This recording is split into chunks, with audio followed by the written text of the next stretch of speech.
resistente, por uma democracia da vida, né? Por uma democracia real. E aí a gente vai começar esse debate, né? Hoje nós teremos aqui o professor Luiz Fernando, a professora Rita, o professor Helder, a Paola, que é estudante da UFAM. Conforme eles forem vindo falar, eu vou apresentar um pouquinho de cada um deles e delas.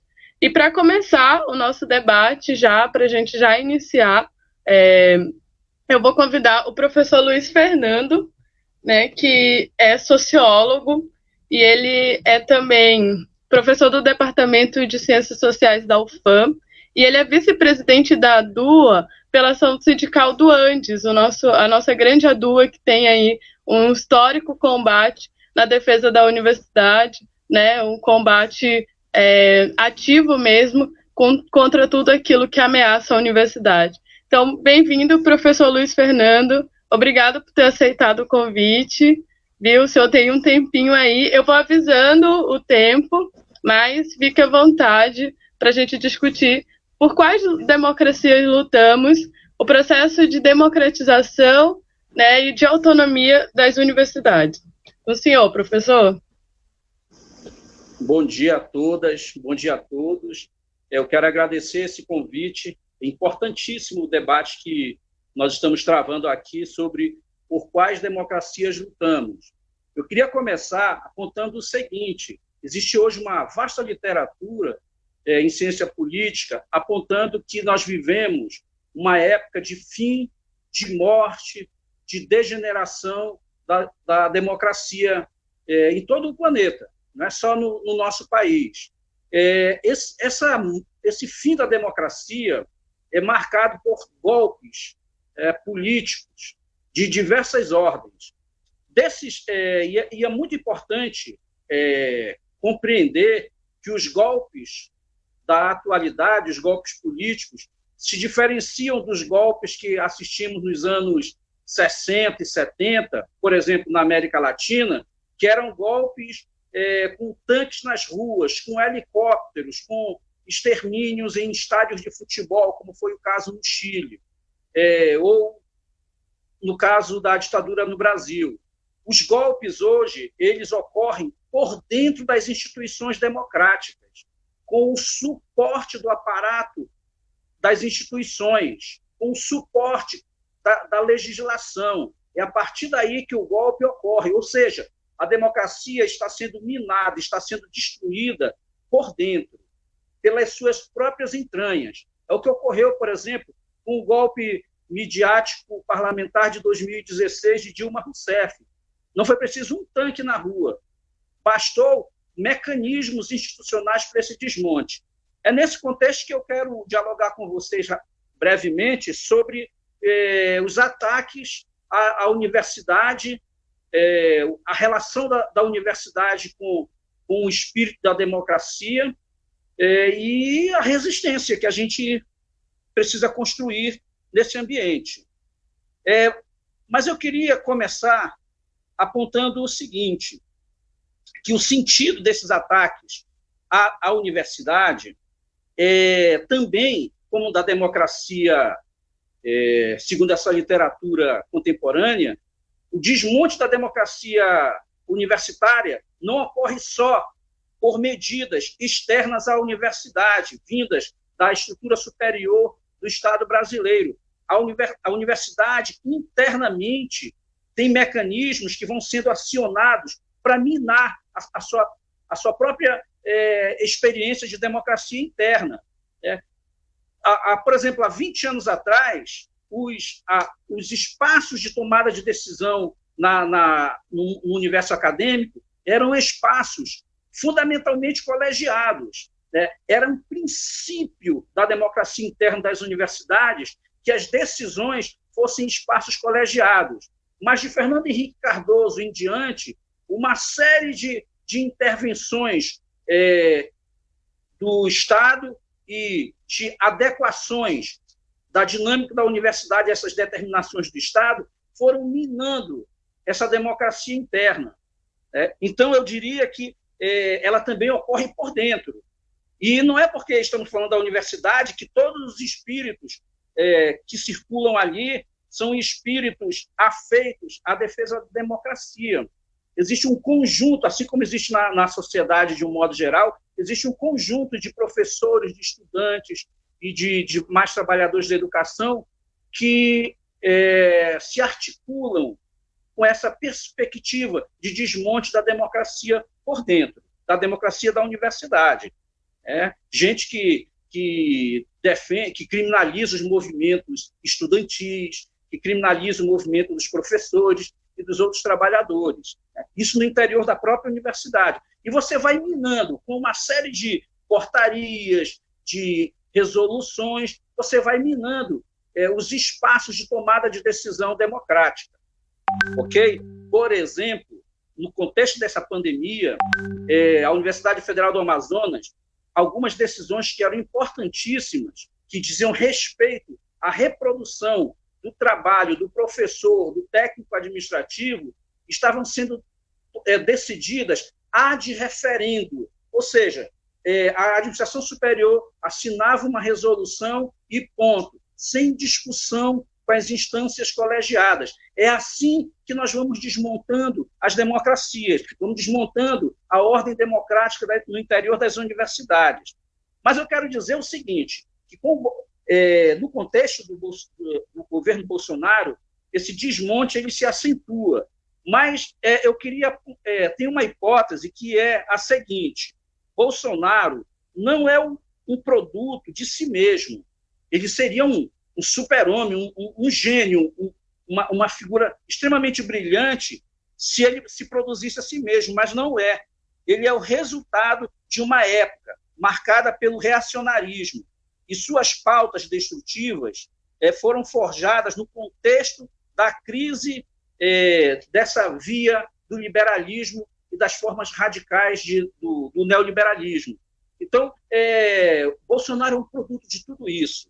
Ele não se cria sozinho, ele se cria pela crise do neoliberalismo, mas se cria também pelas escolhas que as forças políticas progressistas de esquerda fizeram nessa ordem neoliberal, que foram escolhas também equivocadas, e que reforçaram o ascenso dessas forças reacionárias. Isso no mundo inteiro, isso não é só uma questão do Brasil.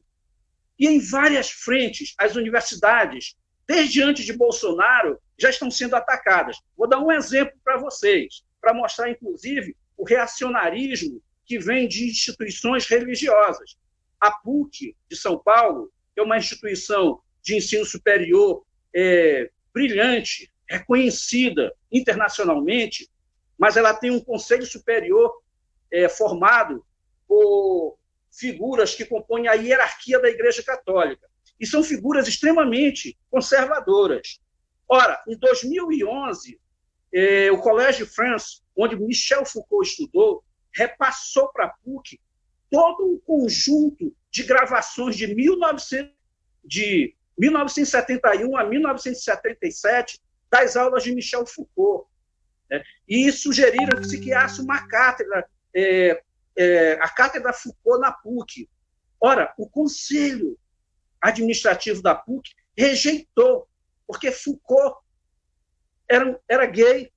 Foucault defendia pautas de costumes. E, vejam, esse não é um ataque simples, esse não é um ataque isolado, isso é parte desse conjunto de desmonte da democracia, da universidade, da autonomia da universidade. Então, quando a PUC ataca Foucault, ela ataca, na verdade, toda a universidade.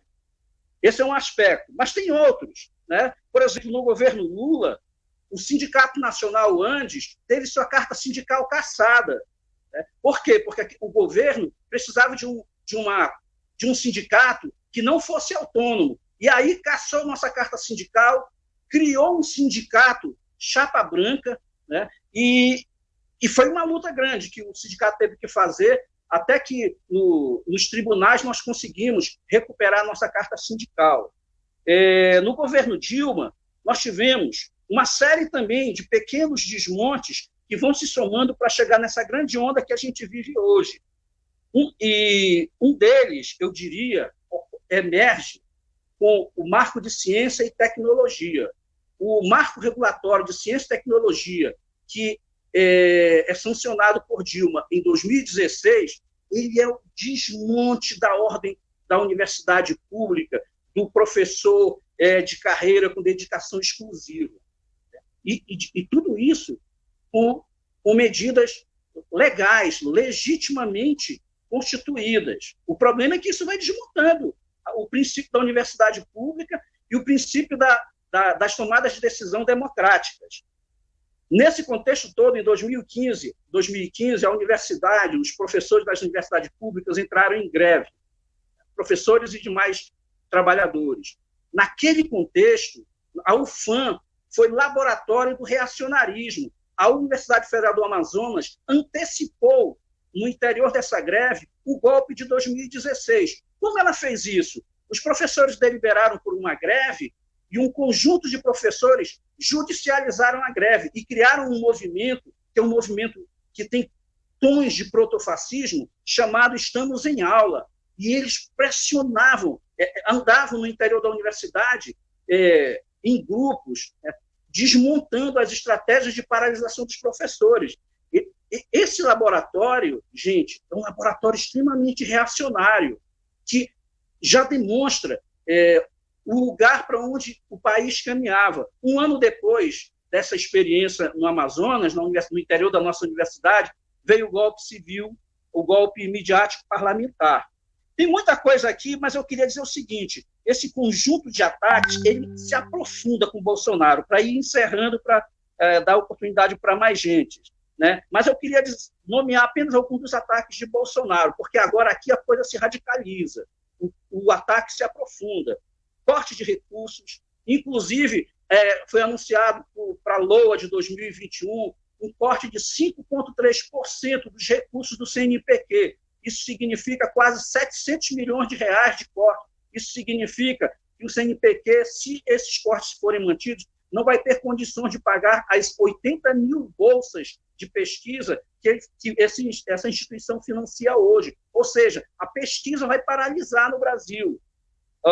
E aí nós temos o ataque ao ensino superior público nas suas diversas frentes, e tem uma frente que é invisível, que quase a gente não vê. O governo desmontou a estrutura de ensino para indígenas, quilombolas e trabalhadores do campo, nas universidades. Eles não receberam um centavo de 2019 para 2020, paralisaram. Mas como são quilombolas, são indígenas, são camponeses, esses são mais invisíveis, mas estão paralisados. Os cursos de graduação da UFAM no Alto Rio Negro estão há 2 anos paralisados, sem recurso, mas são invisibilizados. Então tem esse conjunto, gente, eu não vou nomear todos aqui, que são muitos, mas eu queria fechar dizendo o seguinte: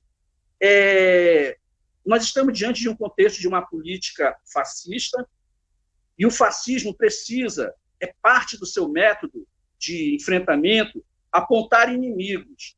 E um dos inimigos primordiais, privilegiados da política fascista de Bolsonaro é a universidade pública. E daí os diversos ataques que são desferidos a essa instituição. Portanto, de tudo isso que eu aqui expus brevemente, eu penso que o desafio, quando a gente pergunta por quais democracias lutamos, não pode se dar querendo uma nova, como é dito hoje, uma nova normalidade e nem um retorno à velha normalidade. Nós precisamos encontrar um outro modelo de construção de relações democráticas. E aí o desafio é fazer a experiência da democracia radicalizada. Como falaram na mesa de ontem à noite, desse webinário, de uma democracia que faça a experiência da participação direta. Esse é o nosso desafio. Nem a nova normalidade, nem a velha normalidade que nos trouxe até aqui. É isso, por enquanto. Obrigado, gente. Bom dia. Obrigado, professor Luiz Fernando, por trazer esse recorte de memória tão recente, né, que às vezes passa tão batido na nossa análise e que é fundamental para a gente entender todo esse processo da democracia interna das universidades e como a universidade ela também está dentro de um sistema da sociedade, tudo que acontece fora naturalmente vai acontecendo dentro também. né? Nós não estamos escassos, né? Nós não estamos longe do processo da sociedade como um todo. E o senhor traz elementos muito importantes para a gente, então muito obrigado pela sua grandiosa participação aqui conosco. Né, eu saúdo todo mundo que está aí nos assistindo, tem uma turma já interagindo com a gente no Facebook, né, a professora Oceane Simões está aqui acompanhando, mandou aqui grande Luiz, né, a Marina também, Marina Gisse, falou assim, grande temática. O Jonas Araújo, nosso querido companheiro, falou assim, Luiz Fernando, bom dia, companheiro. Qual sua leitura sobre o Plano Nacional de Educação em relação à democratização do acesso e permanência nas universidades públicas? Pois a gente vai passando aí para a gente ir interagindo também. A professora Ceane falou assim, memória histórica e análise sociológica fina é tudo. É isso que o professor Luiz Fernando fez para a gente aqui. E a Marina comentou mais uma vez, Bolsonaro tem projeto, o projeto do desmonte da educação. Como disse Lula, um povo que não tem a educação está fadado à submissão. Aí lembranças do nosso presidente, na última fala dele, ao povo, agora no dia 7. Ciane falou, genial, Luiz. Enfim, tem muita gente comentando, interagindo aí com a gente, todo mundo saudando muito a sua participação aqui, professor Luiz. E agora, para continuar um pouquinho o nosso debate, engrandecer ainda mais, eu vou chamar a professora Rita de Cássia, né, ela que tem um currículo gigantesco, eu vou resumir um pouquinho aqui para falar quem que é a professora Rita de Cássia. Ela é professora adjunta da UEA, né, ela é pós-doutora do Programa de Pós-Graduação em Educação da Universidade Federal do Rio Grande do Sul, né, pesquisando aí movimento social e educação. Hoje ela é líder do grupo de pesquisa Feminismo, Trabalho e Participação Popular e Comunitário, né, também é ligada à UEA. Inclusive, professora, recentemente a Universidade Federal do Rio Grande do Sul tem sofrido muito com esse processo da democracia, né? A gente tem acompanhado o quanto que está sendo difícil lá essa questão da reitoria, em vista que o menos votado na lista tríplice foi empossado, né? A gente considera ele um interventor aí dentro da Universidade Federal do Rio Grande do Sul. Mas bem-vinda, né? É um prazer lhe ouvir e é com a senhora. Bom dia, Raíssa. Bom dia a todas, todos e todes que nos escutam. Nesse momento eu estou no Rio Grande do Sul, né? Aqui é quase primavera, falta um dia para a primavera. Passamos dias de muito frio, muitos tormentos, muitos ciclones, né? Mas a primavera vem aí, e com isso eu acho que vem novas esperanças também, né? Eu sou uma pessoa da utopia e não das distopias, né?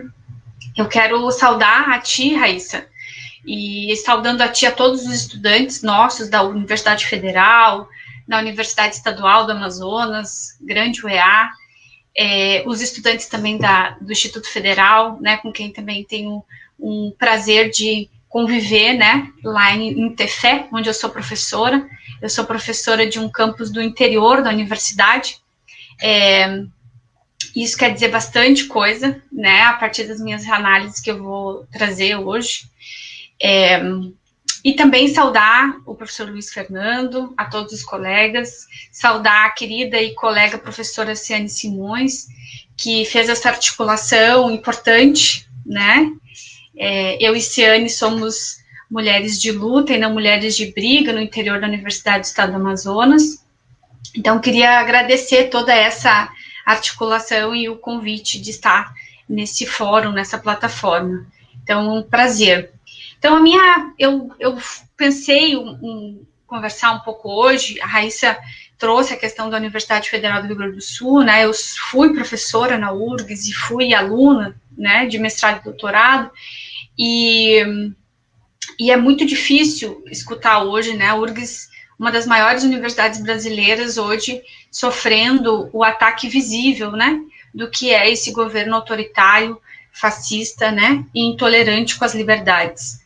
Então, é muito grave o que está acontecendo, né? Eu acho que a URGS representa isso, mas também isso tem uma história, né? Tem um processo que eu gostaria de discutir um pouco com vocês hoje, principalmente a partir de 4 grandes pensadoras que tem na história do pensamento, né? Grandes contribuições para a gente repensar a nossa atualidade, né? Sempre de forma situada, concreta e material, né? É deste lugar que eu falo, né? Não é de outro lugar. Então, a minha fala hoje, ela vai trazer grandes tramas e grandes temas que são caríssimos para nós no interior da universidade e também da sociedade, né? Porque universidade e sociedade não são 2 coisas inseparadas, né? Elas estão ali juntas e à medida que a sociedade se movimenta, a universidade também se movimenta, né? Então, eu queria trazer, assim, 4 grandes obras que vão, durante a minha fala, eu vou estar falando sobre esses conceitos, então, só para vocês situarem onde vocês podem depois estar buscando, e que eu super indico, né, para as nossas leituras atuais, de entender esse contexto que é de um fascismo burro, né? Então, eu entendo que só com a inteligência e com as revoluções de inteligências e geniais que a gente vai conseguir combater esse fascismo burro que nós vivemos. Então, a primeira grande pensadora que eu gostaria de trazer, assim, para situar a nossa conversa hoje, é a Wendy Baum, que é uma pesquisadora, que é uma teórica norte-americana, enfim, né, e ela tem 2 grandes obras que eu acho que é fundamental hoje para essa análise que a gente precisa fazer, que é A Cidadania Sacrificial e Nas Ruínas do Neoliberalismo, né. A gente vai fazer uma análise muito interessante, considerando o governo Trump, né, a Ellen Wood, que talvez seja mais conhecida de vocês, né, de uma obra já bastante colocada aí, mas eu retomei ela para a gente dialogar, que é a obra Democracia contra o Capitalismo, né, acho que a Ellen e a Andy são pessoas muito próximas, né, do ponto de vista do pensamento e da tese que elas colocam. Uma outra teórica que é fundamental também, feminista e marxista, é a Nancy Fraser, né, com o texto O Velho Está Morrendo e o Novo Não Pode Nascer, para a gente entender o que acontece com esse momento do neoliberalismo no mundo e no Brasil, especificamente no Brasil, né, e algumas questões de definições da política, né, a partir do pensamento de Hannah Arendt. Então, essas obras, essas teóricas vão estar aparecendo um pouco nas minhas falas, e os conceitos estão aí nesses textos, né? Todas mulheres, né? Porque a democracia passa, é um destaque importante que eu gostaria de fazer, né? Porque a democracia que eu luto e que eu me organizo, enfim, com minhas companheiras, ela passa pelo trabalho de visibilidade e de uma construção democrática feminista no interior da universidade. Então, esse é um destaque importante, né? Então, assim, todas também filiadas, né, um pouco mais, um pouco menos, mas todas filiadas à teoria crítica do conhecimento, que é importante, né, nesse momento, em especial a Andy, a Ellen e a Nancy Fraser, né, a Nancy Fraser é a autora desse livro que deu uma estourada aí, né, que é os 99%, o Manifesto 99%, né, que ela vai fazer, então, uma discussão com o Manifesto Comunista do Marx e vai, então, trazer a proposição de um manifesto feminista, né, socialista, né. Então, a partir dessas pensadoras, eu penso que nós podemos aqui hoje autoproduzir uma reflexão em torno da nossa realidade, né, realidade bastante perversa, né, de um governo bastante perverso, e a gente vai entender por que dessa perversidade toda, né, onde que se situa isso tudo e por que se situa, né. Então, é muito importante entender que a tese dessas autoras, né, a tese que elas colocam para que a gente pense o nosso país e a nossa democracia, entre aspas, é uma tese que coloca o neoliberalismo, né, como sendo antidemocrático. É interessantíssimo, né, isso, porque se você ir nas bases do liberalismo, na fonte do liberalismo, ele não se coloca antidemocrático, né? Mas esse neoliberalismo, que essas autoras estão analisando e refletindo, ele é antidemocrático, e existe aquilo que a Andy vai colocar, que é um avanço do retrocesso, né? Esse neoliberalismo conservador é um neoliberalismo que existe um avanço, né? Mas um avanço de um retrocesso, e que há, do ponto de vista global, um encolhimento dos direitos sociais. Mas, e que interessante, né? Um encolhimento dos direitos sociais, mas não dos direitos políticos, né? Porque esses governos, esses sujeitos, eles são eleitos democraticamente, né? Então, muito importante a gente entender isso que elas estão colocando, para que a gente pense também as nossas estratégias de luta, né? Nesse sentido, a gente vai ter, dentro desse avanço do retrocesso, da eleição desses governos de forma democrática, né, neoliberal,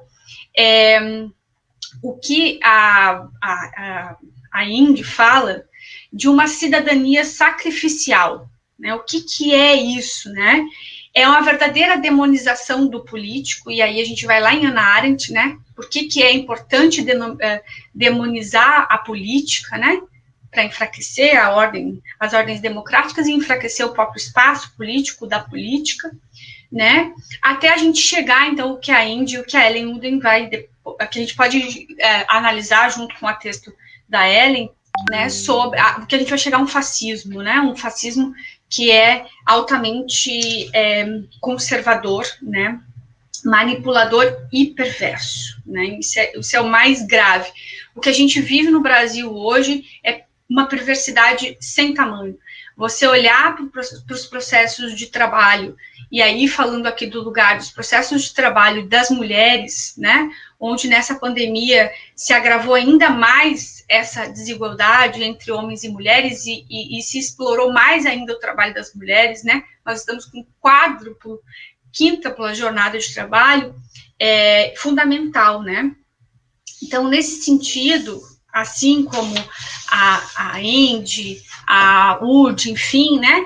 Elas tecem uma análise sobre democracia, sobre neoliberalismo e democracia como sendo contraditórias, né? Ambas apontam, né, que a democracia e o capitalismo são incompatíveis, né? Eu acho que isso não é nenhuma novidade, né? As referências mais anteriores já nos diziam isso, né? Mas é importante a gente retomar isso, né? Porque tem muitas pessoas que acham que é possível humanizar o capitalismo, né? Que é possível fazer uma mineração menos... Eu escuto isso lá, né? Com a luta que a gente faz de não mineração da floresta, né? De cuidado com o sistema, de preservar as comunidades, né? A gente escuta ainda que é possível fazer uma mineração justa, um desmatamento legal, é possível, as pessoas acreditam nisso. Como se fosse a própria fé, né? Então, a Ellen, ela vai dizer que o capitalismo, né, e a Andy depois vai falar, né, que ele vai se sofisticar, né, e essa sofisticação se chama, então, neoliberalismo, e nesse momento histórico, elas falam de um neoliberalismo do retrocesso, né? Então, ambas a democracia, para essas três autoras, né, elas têm a base no social e na humanidade, né? Isso é muito importante, né? Não há democracia sem justiça social para essas autoras, né? Então, assim, e aí, falando muito do que a Nancy Fraser vai falar num texto que se chama O Capitalismo em Debate, é um texto que está aí disponível, acho que vocês podem acessar na internet, acho que não tenho certeza, ele está disponível, né?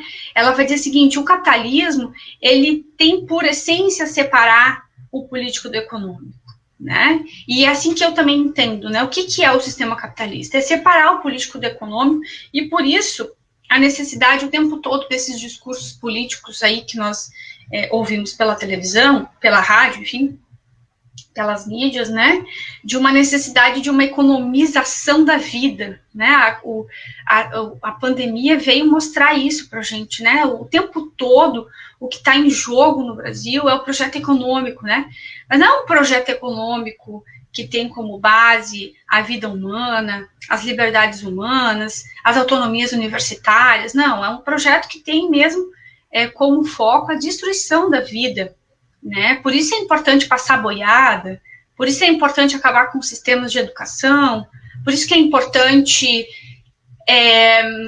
acabar com o trabalho, né? O trabalho legalizado, por isso que é tão importante explorar até a exaustão as mulheres, por isso que é importante matar, né, as comunidades LGBTIs, mais que, eu não sei se é bem isso, mas é que muda muito a sigla, então eu até peço desculpa se eu não acertei a sigla, tá?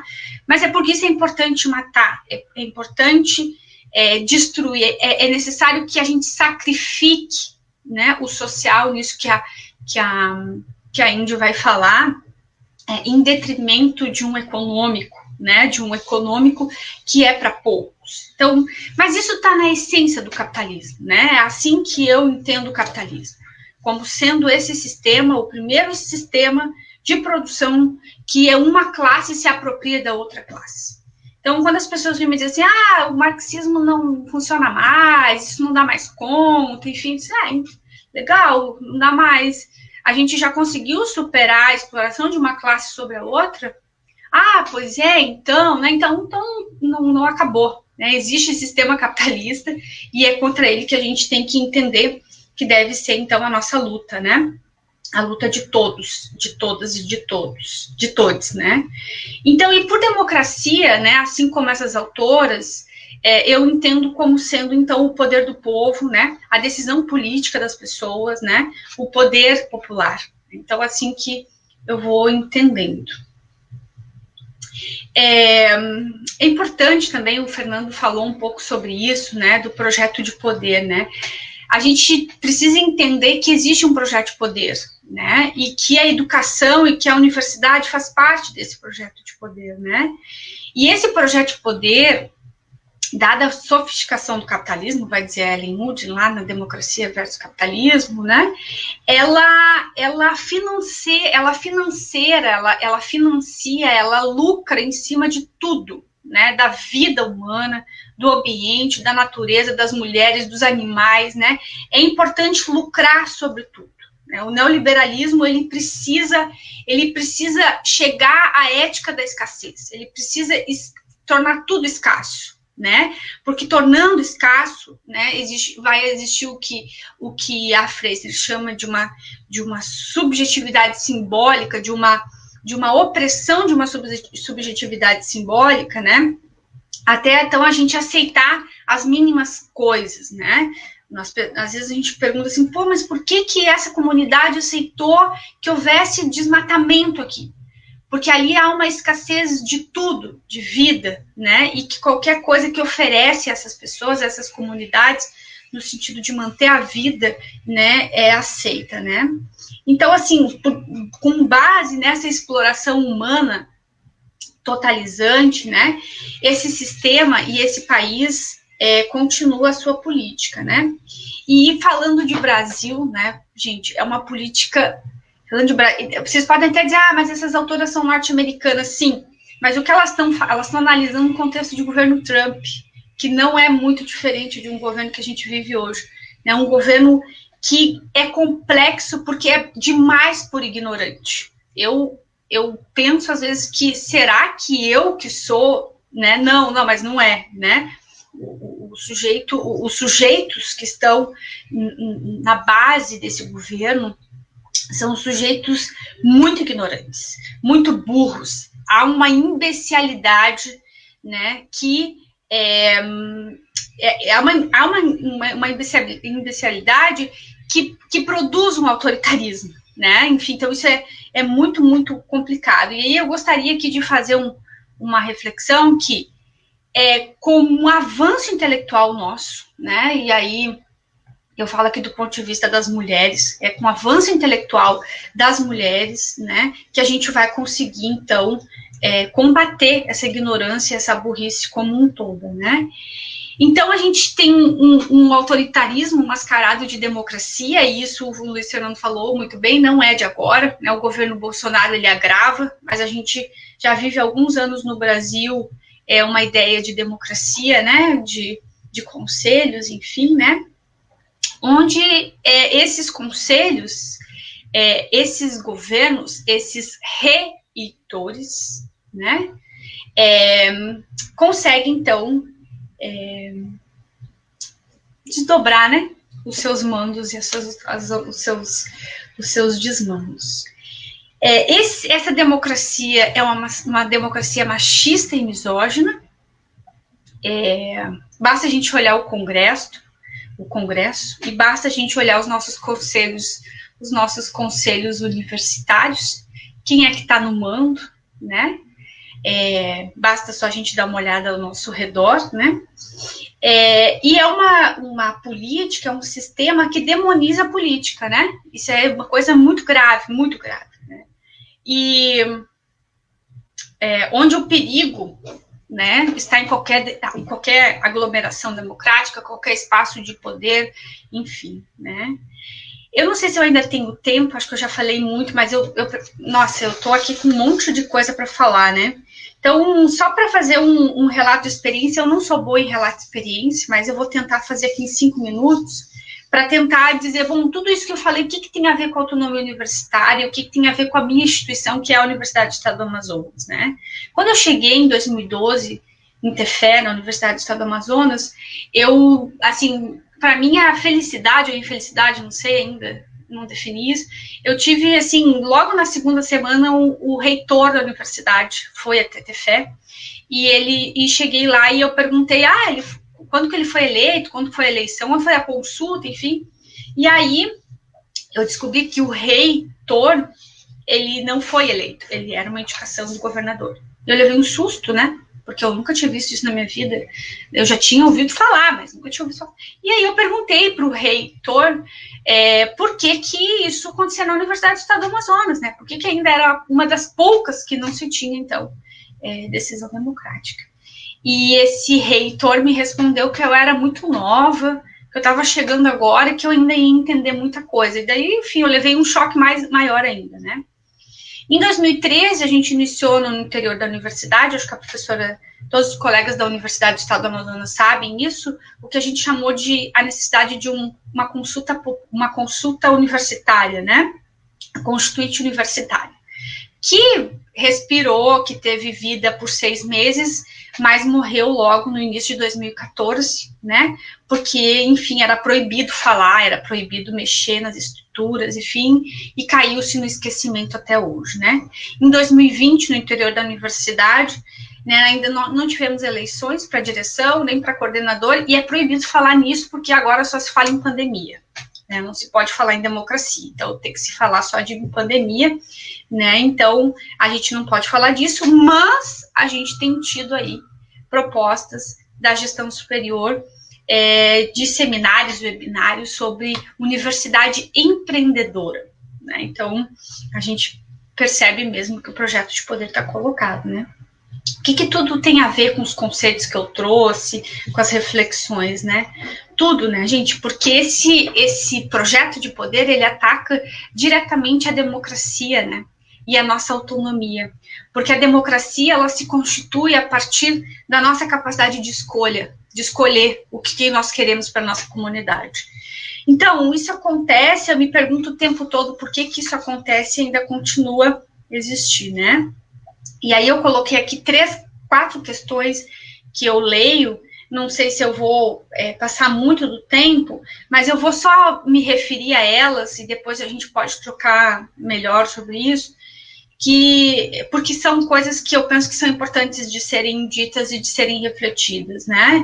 Primeiro porque há uma ação política, né? Há uma ação política e essa ação política é intencional, né? Num primeiro momento, de uma intenção de substituir a nossa ação política ativa mesmo pela passiva, né?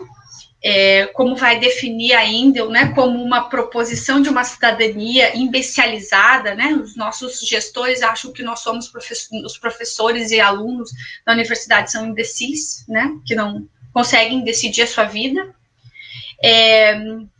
Essa ação política colocada é uma ação que enfatiza a passividade e os nossos direitos em detrimento à compreensão livre e autônoma né? E com isso também há uma perversidade no método, né, que eles colocam, né, nos processos de decisão. Então tudo vem pronto da capital Manaus, né?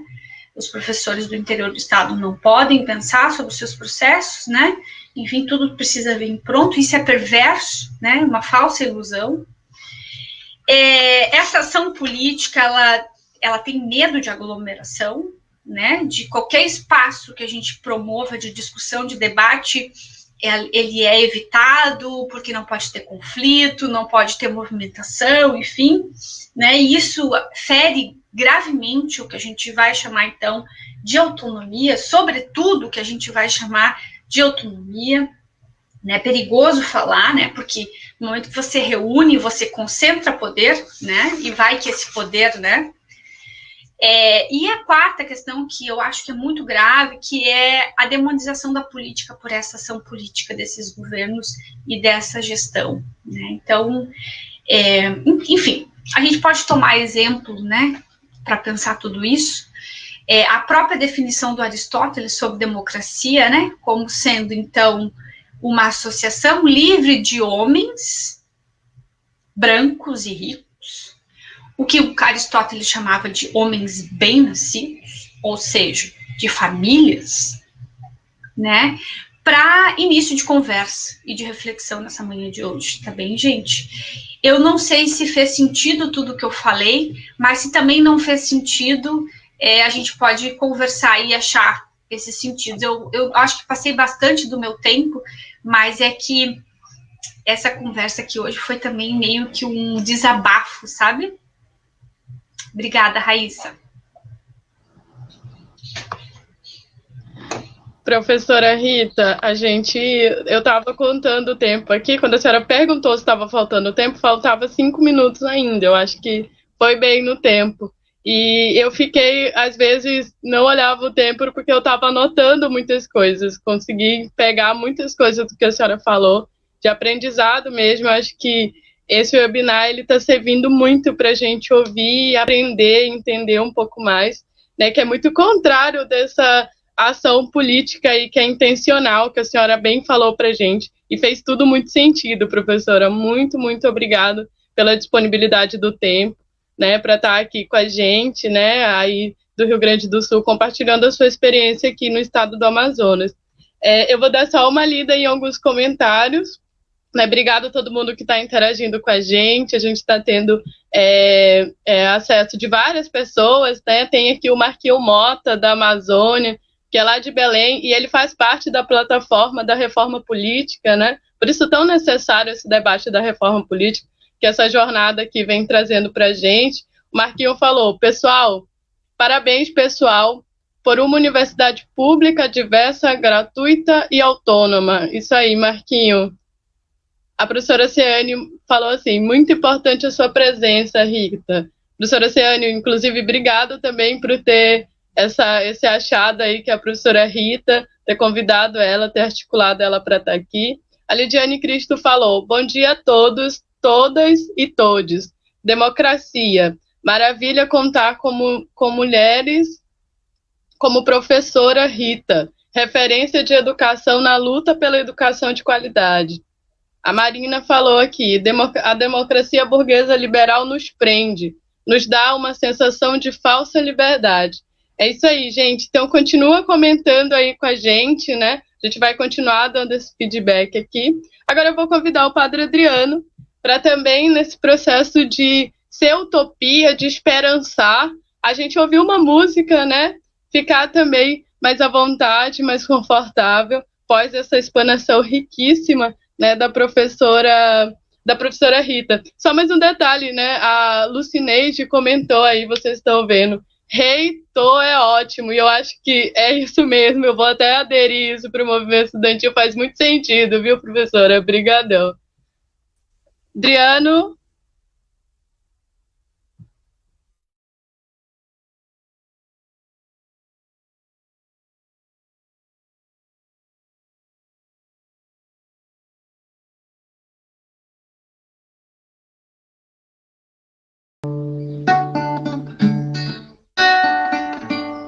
Eu quero ver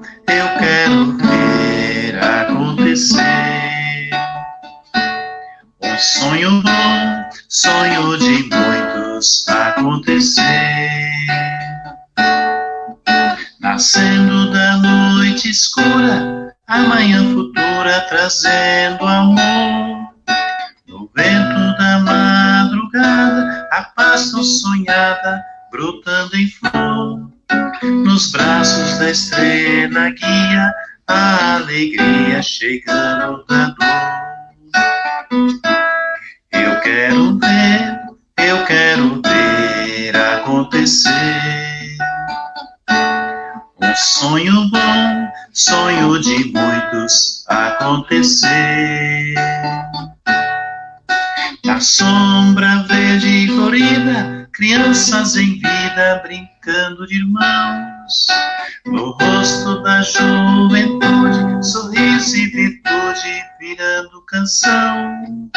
Alegre e feliz camponês, entrando de vez na posse do chão.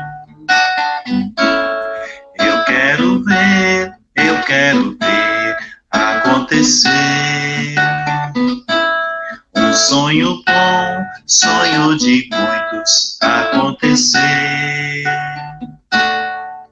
Um sorriso em cada rosto, uma flor em cada mão.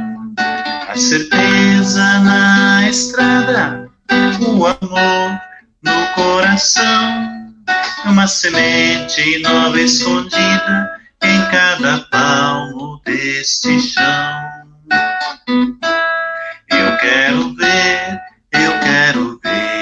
acontecer. Um sonho bom, sonho de muitos acontecer. Sonho que se sonha só, pode ser por ilusão. Sonho que se sonha juntos, é sinal de solução. Companheiras, companheiras, vamos ligeiros sonhar no tirão. Eu quero ver acontecer. Um sonho bom, sonho de muitos acontecer.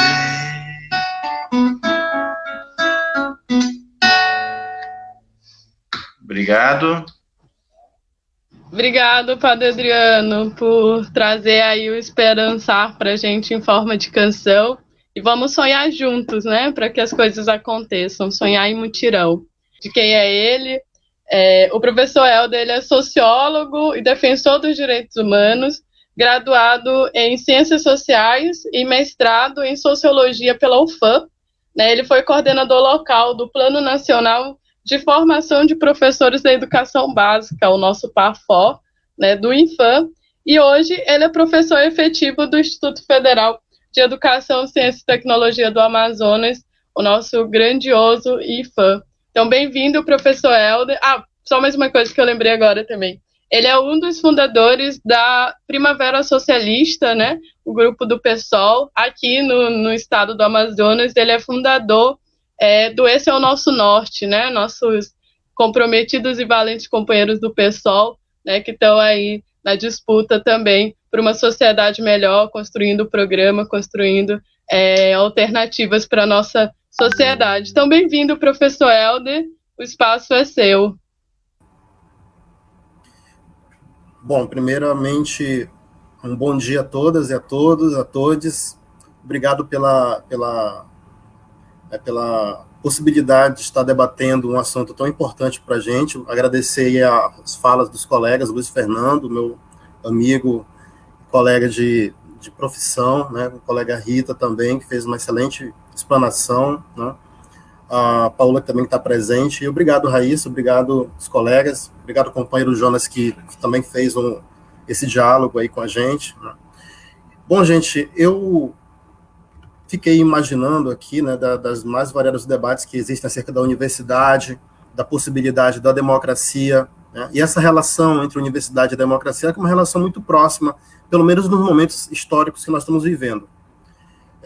Mas, assim, para pensar inicialmente, eu acho que eu fiquei lembrando aqui, enquanto os colegas que me antecederam estavam comentando, né, tem um autor, um cientista político chamado Emmanuel Valentine, que ele fala que a modernidade, a maneira com que ela se construiu, ela se deu a partir de duas perspectivas, né, a ideia de liberdade, a ideia de igualdade, e que a maneira com que os grupos políticos que conseguiram ganhar condições de poder a partir da Revolução Francesa e a partir das consequências da Revolução Francesa, priorizaram a liberdade, né?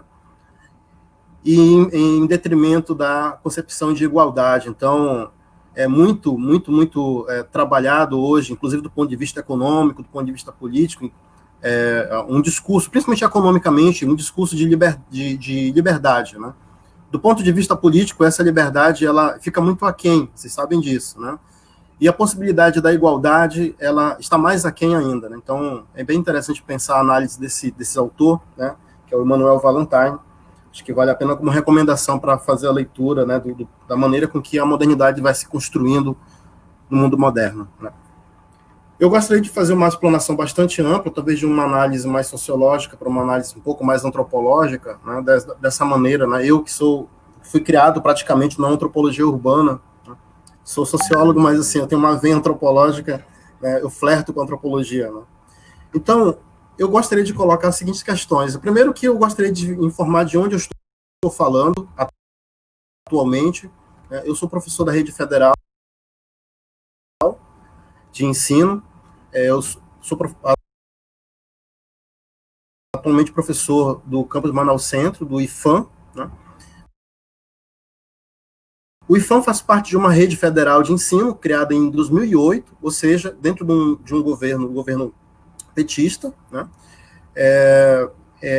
Foi um conjunto de uma aglutinação de várias instituições, né? Tanto escolas agrotécnicas, escolas técnicas, centros federais de educação tecnológica. Hoje, atualmente, nós temos aí 661 unidades distribuídas em 27 unidades federais.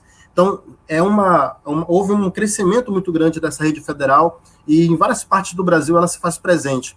Os dados referentes à rede federal demonstram que a qualidade de ensino disponibilizada aos mais variados estudantes das mais variados locais desse país é um ensino que deixa muitas outras instituições de ensino de nível médio, inclusive, aquém, né? Então, é bem interessante pensar o impacto que tem essa rede federal e a maneira com que ela se construiu no Brasil, né? Só para vocês terem uma ideia também, o formato dela é único no mundo, né? Então, há vários pesquisadores fazendo análise do impacto dessa rede federal dentro do Brasil, né? Olha, o impacto aliás, a rede federal ela atua não somente no ensino médio e técnico, mas também no subsequente, nas graduações e pós-graduações. Então, é um lastro aí de quem ministra aula no IFAM e na rede federal, acaba tendo contato com os mais variados grupos, né, desde do ensino médio até a pós-graduação. É algo, por exemplo, desafiador, mas é bem interessante você entrar numa sala de ensino médio e técnico pela manhã, e no outro dia entrar numa sala de especialização ou mestrado, sabe? Você tem que estar muito flexível, muito tranquilo para lidar com todos esses grupos. Entrar numa aula de ensino médio em que os estudantes estão todos, né, ali afoitos, interessados com determinados interesses, e depois de uma pós-graduação que existe um outro interesse. Então, mostrar que existe um lastro aí. Então, a Rede Federal de Ensino, ela também incorpora uma instituição de ensino que vai do nível médio ao universitário. Esse impacto certamente traz alguns pequenos problemas para a rede federal, né? Porque a rede federal é uma política dentro do governo do PT, tem um movimento sindical pujante, né? Eu fiquei impressionado com a estrutura que tem, por exemplo, o Sinasef, tanto em todos os estados do Brasil, como mesmo em Brasília, né? Eu tive a grata oportunidade de fazer parte da direção nacional do Sinasef, né, durante 1 ano e meio, e tive contato com as mais variadas lideranças de todo o Brasil, né, e foi muito interessante perceber isso. A maneira com que o movimento estudantil está bem organizado é bem interessante, né? Então tem uma federação nacional de estudantes, vários grêmios estudantis espalhados em várias partes do Brasil. Então, isso é um movimento interessante que vai do ambiente tanto acadêmico propriamente dito, ao ambiente político, então um intercruzamento entre essas instâncias. Esse impacto em todo o Brasil faz com que nós tenhamos, nesse momento, uma espécie de tentativa de intervenção na rede federal de ensino. Nesse momento, no momento que eu estou falando com vocês, o Instituto Federal do Rio Grande do Norte está sob intervenção, né? A lista tríplice, que foi elaborada a partir da última eleição para reitor, houve uma intervenção do governo federal e agora, de certo modo, os estudantes, e todo o respeito aos estudantes, todo o meu apoio aos estudantes, professores, técnicos administrativos do Instituto Federal do Rio Grande do Norte, que, nesse momento, passam um desafio de lidar politicamente com esse tipo de intervenção. Mas isso não foi só no Rio Grande do Norte, houve tentativas de intervenção na Federal da Bahia, eu senti um movimento de bastidor na Federal no Instituto Federal do Amazonas, um movimento bem estranho, bem preocupante, uma demora, né, não somente no Instituto Federal do Amazonas, mas também em vários outros institutos, de nomear os reitores legitimamente, democraticamente eleitos, né? Então, assim, essa demora trouxe muito receio para os reitores e diretores que foram eleitos em várias partes do Brasil. Então, esse tipo de intervenção é uma intervenção que tem um sentido, né, no sentido principalmente de desmonte dessa rede federal, já que isso não vale a pena para esse tipo de governo que nós temos atualmente, para um governo Bolsonaro, né? Então, intervir e desmontar esse instituto é tentar intervir e desmontar, olha só, né, uma política de um governo diferente desse grupo político que atualmente está à frente do governo federal, né? Então, algo que tem um poder e uma potência tão grande como a rede federal está, nesse momento, sobre a condição de desmonte. Então, vai em diálogo com as próprias universidades públicas e os institutos federais, então, estão sob ataque, né? Não à toa. Obviamente que nós vamos pensar, do ponto de vista das instituições de ensino, como os institutos federais, a rede de ensino federal, as universidades federais, como um local de pensamento livre, um local de pensamento crítico, não à toa, nos mais variados momentos de intervenção política, não somente no Brasil, como na América Latina, um dos pilares de intervenção era nas universidades, principalmente nos intelectuais, né, aqueles que faziam a possibilidade de uma crítica mais feroz. E, então, a intervenção política e os golpes de Estado vão em diálogo com a intervenção nas universidades e também nos intelectuais. Então, essa relação é uma relação muito próxima, né? Então, é interessante perceber isso. Obviamente que a universidade, ela também tem um aspecto, a intervenção na universidade, a própria intervenção na ciência e tecnologia, por assim dizer, ela também tem um link, ela também tem um sentido, principalmente dialogando ali com a divisão internacional do trabalho, né? Não vale a pena para os grupos hegemônicos mundiais, aí dialogando com o próprio Zygmunt Bauman, né, que vai fazer uma análise desses grupos hegemônicos, ter que perceber, por exemplo, a constituição de uma ciência e tecnologia nos países chamados países do Sul, né? Isso aí já é uma análise de longa data. O próprio Florestan Fernandes havia feito essa análise nos seus belíssimos textos, né? Mas não somente isso, próprio quando você lê, né, as Veias Abertas da América Latina, né, Geopolítica da América Latina, também é um outro livro bem interessante que demonstra a maneira com que os golpes que foram feitos na América Latina também vieram, né, obviamente, para o Brasil. Também dialogo com a leitura de que esses novos momentos de golpes são golpes, assim, bastante com luvas de pelica, né? São tapas com luvas de pelica, golpes que traz uma outra tonalidade, né?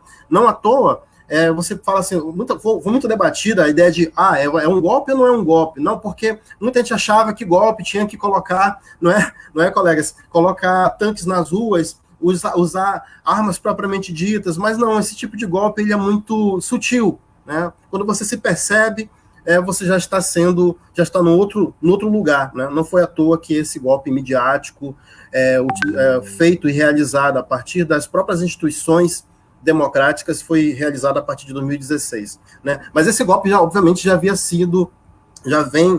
num processo de maturação desde desde os movimentos que ocorriam, inclusive contrários à própria, de crítica à democracia em várias partes do mundo. E esses movimentos, infelizmente, foram incorporados por uma direita em várias partes do mundo e também no Brasil. Né? Lembrem aí da jornada de 2013, um movimento que era um movimento multifacetado e que, infelizmente, foi incorporado pelos grupos mais direitosos, por assim dizer, brasileiros. Obviamente que a democracia, para nós falamos de democracia e universidade, a democracia ela não nasce no galho das árvores, né? A democracia ela é construída, ela tem que ser a todo momento sendo reconstituída nos mais variados ambientes, não somente do ponto de vista do Estado, mas também nas universidades, nos nossos locais de moradia, nos nossos locais em que nós temos contato cotidianamente. Né? Então, assim, quando a gente fala de democracia, parece uma coisa dada, mas a gente vai analisar a história do Brasil, é muito recente a democracia. Eu costumo falar, quando a gente vai ministrar aula de democracia, falar que a nossa democracia, ela ainda está de fralda, né? E está um bebê que está todo cocô, né?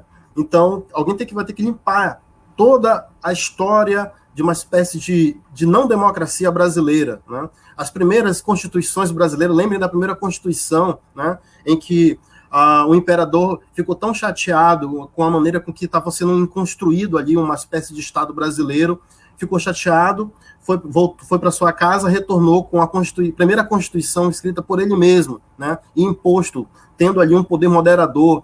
E de lá para cá, até 1988, com a Constituição Cidadã, até 1988, você tinha várias intervenções, né? Então, poucos lastros, poucos lampejos de democracia que ocorreram no Brasil. Então, o que nós temos atualmente eu diria assim, nós estamos num processo de construção de uma democracia brasileira, né? Então, infelizmente, o golpe de 2016, ele foi assim uma espécie de uma quebra mesmo, uma quebra com aquilo, com uma espécie de pacto social que nós tínhamos no Brasil, de certo modo, com uma possibilidade de uma construção de democracia. Como eu já falei anteriormente, a democracia ela não acontece também nas grandes estruturas, mas ela também acontece no nosso cotidiano. Ela acontece lá no Grêmio Estudantil, né? Ela acontece lá no movimento sindical, ela acontece também no ambiente da sala de aula, os professores que estão aqui sabem muito bem disso, ela acontece nos corredores das universidades, nos corredores dos institutos federais, nos corredores das escolas. Né? Então, quando você percebe, por exemplo, que determinado movimento, como o movimento estudantil, que é uma coisa que eu trabalho bastante, tenho acompanhado recentemente, quando você percebe, por exemplo, que determinadas burocracias, que determinado tipo de diretores, ou reitores, ou chefe de departamento, resolve buscar, por exemplo,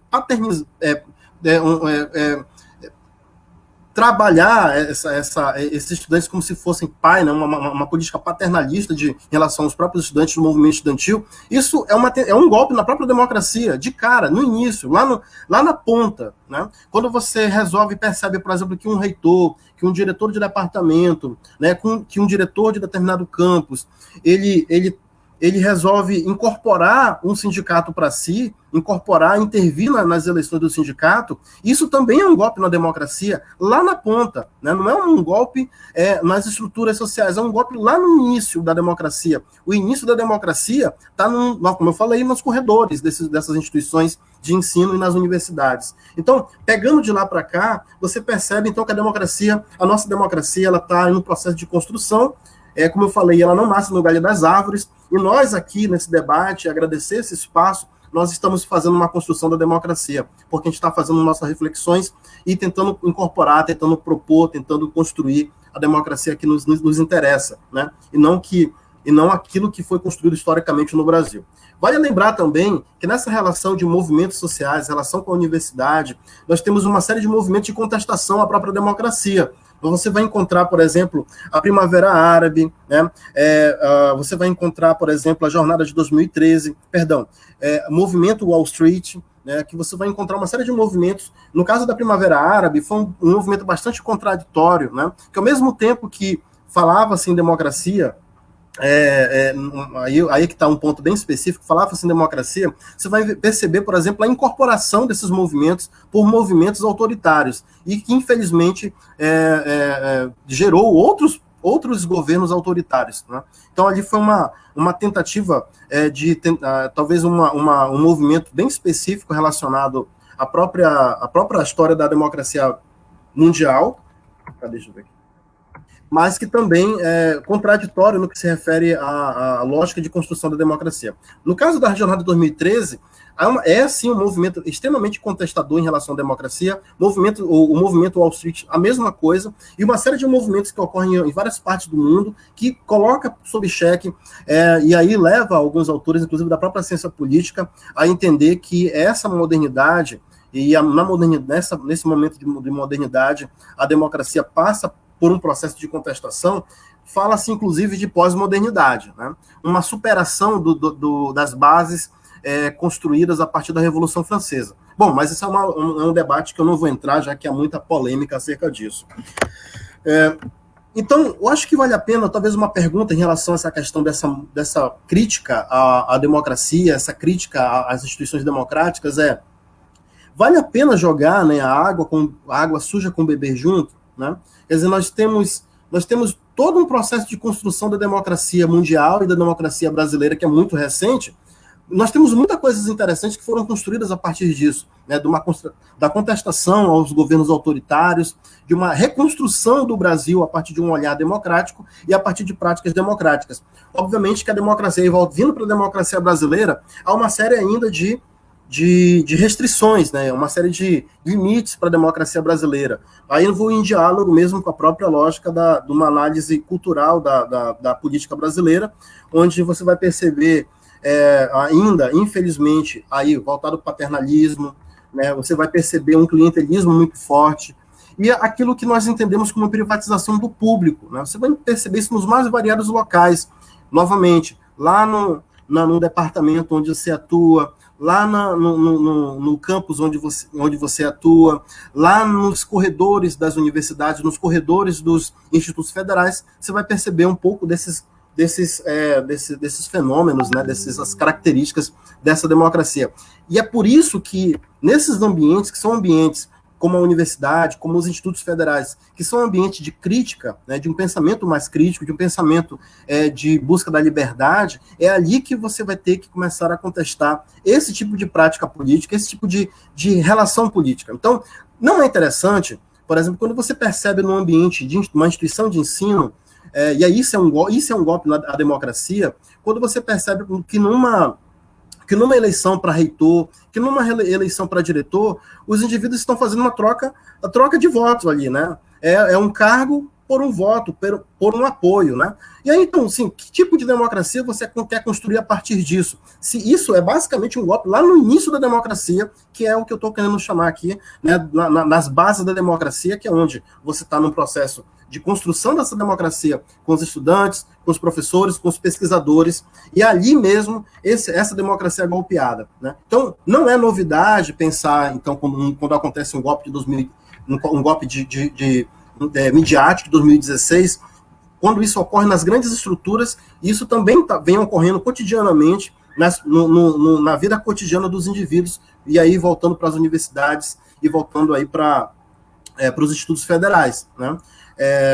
Eu, obviamente, sou cria, né, dos movimentos estudantis, eu atuei diretamente no movimento estudantil da Universidade Federal do Amazonas, eu aprendi, né, de certo modo, a ser um cidadão nas universidades federais. Então, a gente tem uma caminhada por lá, né? Então, eu costumava falar que a Universidade Federal do Amazonas era praticamente minha primeira casa. Eu chegava muito cedo, saía muito tarde de lá, né? Então, essa reflexão acerca dessas bases da democracia brasileira, em diálogo com as universidades, aí, em concordância com aquilo que a professora Rita falou, não tem como você separar, né, as instituições de ensino como a universidade da sociedade propriamente dita em vários sentidos. Tanto, por exemplo, na busca de tentar aglutinar a universidade com a sociedade, quanto, por exemplo, da maneira com que essas instituições, né, construídas historicamente no Brasil, instituições que nós queremos criticar atualmente, elas também se incorporam dentro da própria universidade. Então, a fala do reitor, do rei, né, professora Rita, naquela ocasião, demonstra uma prática basicamente autoritária. Você vai aprender, né, vai aprender, você vai perceber como é que funciona isso, né? Como se isso não pudesse ser contestado, né? E aí, também a maneira com que se dão essas decisões em diálogo com uma espécie de separação, capital interior, no caso do Amazonas, de uma separação entre uma hierarquia no que se refere a direções, no que se refere a reitor e aos próprios professores, e aos estudantes também, né, talvez o ponto mais frágil desse processo também, a organização dos estudantes para a construção da democracia. Eu vou dialogar aqui com problemas, eu vou fazer uma autocrítica, obviamente que a universidade, ela merece a nossa defesa, ela como eu falei anteriormente, ela é um ponto importantíssimo para a defesa da própria democracia, porque é na universidade que você vai perceber a construção, como eu disse anteriormente, do pensamento livre, do pensamento libertário, é a possibilidade da crítica, é a possibilidade de uma maneira diferente de analisar o mundo e respeitar essa maneira diferente de analisar o mundo, obviamente. Entretanto, é importante que nós façamos uma autocrítica também aos processos que ocorrem no ambiente universitário, no ambiente das instituições de ensino, né? E aí eu tenho certeza que os colegas que estão aqui dialogam com essa leitura no seguinte sentido. Qual é o sentido que eu estou querendo colocar aqui? Não é interessante para nenhum dos atores, das atrizes, né, que atuam nesses ambientes, nas universidades, que atuam no movimento estudantil, no movimento de professores, mas também que não necessariamente atuam nesses movimentos, mas também que estão no ambiente da sala de aula, na condição de educadores, na condição de professores, a recusa, né, a crítica ao que ocorre nos ambientes, né, onde as câmeras não estão, né? Você vai encontrar, por exemplo, e aí eu faço a crítica dura aqui, né, numa relação, talvez, de problemática que existe, nós temos ciência disso, que ocorre, por exemplo, relacionado ao assédio moral nesses ambientes, que acontece com relação ao machismo nesses ambientes, LGBTfobia, racismo, assédio moral e sexual. Se nós aceitamos isso nesses ambientes educacionais, a gente também está sendo conivente com uma espécie de um golpe lá no início da democracia, como eu falei. Não é interessante, por exemplo, a gente ser conivente com professores como ocorreu recentemente, né? Eu lembro aqui de uma situação que ocorreu na Federal do Amazonas, em diálogo com o INPA, de professores, por exemplo, que fazem assédio moral aos seus orientandos, né? E não vale a pena, a gente tem que criticar duramente esse tipo de prática social, porque isso fere a nossa democracia. Aquilo que nós defendemos cotidianamente nas grandes estruturas tem que ser defendido lá na base, né? Não é interessante a gente ter conivente com assédio moral no ambiente da sala de aula. Não é interessante a gente perceber, por exemplo, vendo o movimento estudantil sendo controlado por determinados grupos de departamento, por determinados grupos de diretores e até mesmo de reitores, né? É ali que a nossa defesa, é ali que começa a democracia e é ali que a gente tem que combater. Então, todo respeito, e aqui meu repúdio a esse tipo de prática numa base da democracia, né? E meu respeito a todos aqueles meus colegas que defendem e que são contra esse tipo de prática e que constroem a democracia lá na sua base, mas também lá nas suas estruturas, como acontece no movimento de professores, no movimento estudantil, né? Eu acho que esse tipo de prática que vai da base até a ponta do iceberg, essa é a construção da democracia que nós queremos, essa é a universidade que nós queremos. Eu não sei como é que está meu tempo aí, né? Eu estou dando uma olhada aqui. Está encerrando então já. Eu vou só... Está encerrando já, concluir, então, aqui, né? Concluir, novamente relacionando. A universidade é um espaço fundamental para a democracia, mais que para a democracia também, em diálogo com a democracia, é um espaço fundamental para poder trabalhar questões básicas como a cidadania, como a possibilidade de uma autonomia do pensamento, do ponto de vista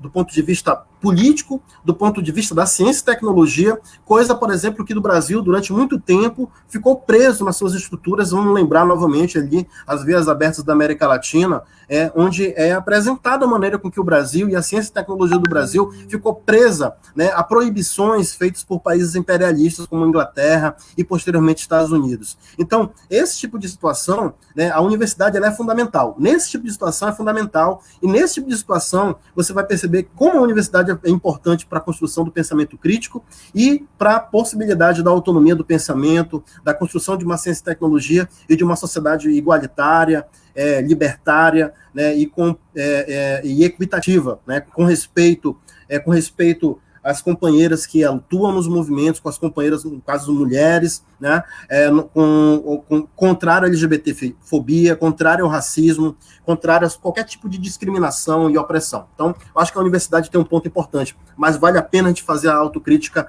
nas bases dessa universidade, nas bases das nossas instituições de ensino, né?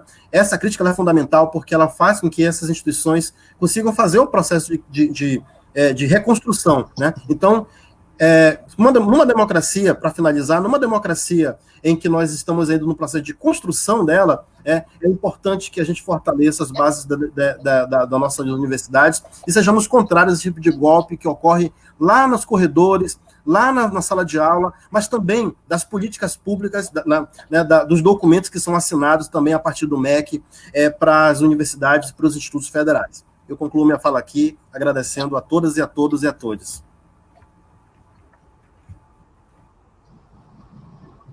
Obrigado, professor Helder, por essa aula.